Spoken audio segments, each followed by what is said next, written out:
প্রিয় কৃষক বন্ধুরা, মাছ ও চিংড়ি চাষের পুকুরে পানির গুণমান অত্যন্ত গুরুত্বপূর্ণ।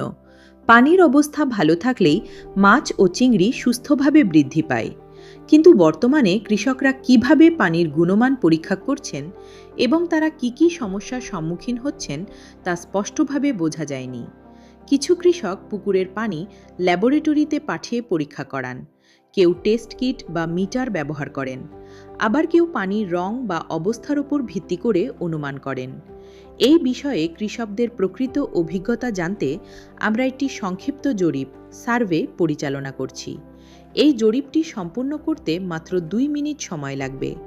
আপনার উত্তরগুলো আমাদের কৃষকদের বাস্তব পরিস্থিতি বুঝতে খুবই সহায়ক হবে।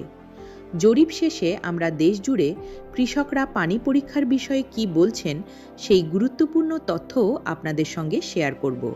তাই প্রিয় কৃষক বন্ধুরা, অনুগ্রহ করে নিচের লিঙ্কে ক্লিক করে এই 2 মিনিটের জরিপটি সম্পূর্ণ করুন এবং আপনার মূল্যবান মতামত জানান।